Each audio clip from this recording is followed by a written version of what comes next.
And tell me again about your salary. It's the average of what? It's the average of both the salary and the bonus. Okay. And do you get a bonus? No, I do not. Okay. Do the others get a bonus? Yes, that's part of that average that I mentioned. Okay. Do all 12 of the others get a bonus? I don't know the answer to that. Do they get a bonus when they say inflation is transitory and it's not?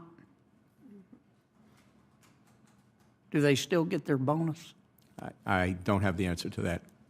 Hey everyone, welcome back to the channel. Today we're diving into a heated exchange between Senator John Kennedy and the Inspector General of the Federal Reserve.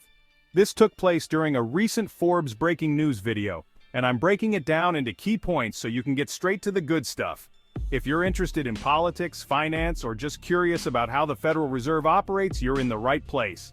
Make sure to stick around until the end because there's a lot to unpack here. And don't forget, if you enjoy this kind of content, hit that button and turn on notifications so you never miss an update. Alright, let's jump in.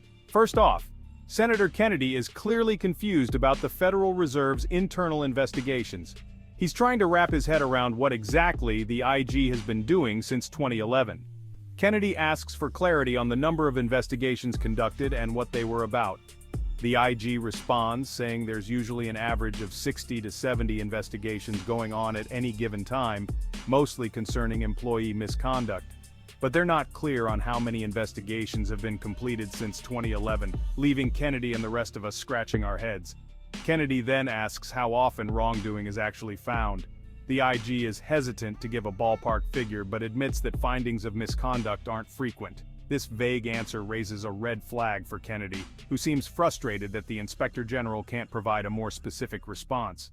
Kennedy asks, when misconduct is found, how often are employees fired? The IG again avoids giving a direct answer, saying they'd have to follow up later with exact numbers. Kennedy quips that it seems easier to divorce your spouse than to get fired from the Federal Reserve.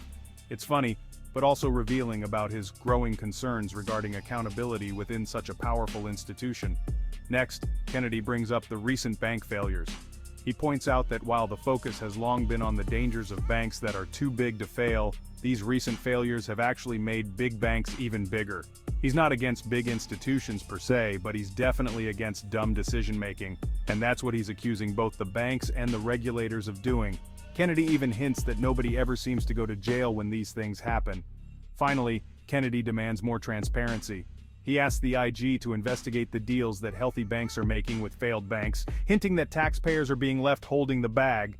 He makes it clear that he doesn't just want a private conversation, he wants this discussed openly in front of the American people.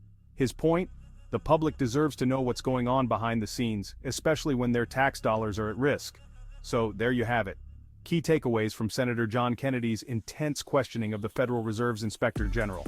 It's clear that Kennedy is on a mission to hold the Federal Reserve accountable, and he's not backing down anytime soon. What do you think?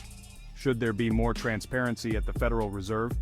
Drop your thoughts in the comments below. Before you go, don't forget to like this video if you found it helpful, and hit subscribe to stay updated on all things politics, finance, and more. Thanks for watching, and I'll see you in the next one.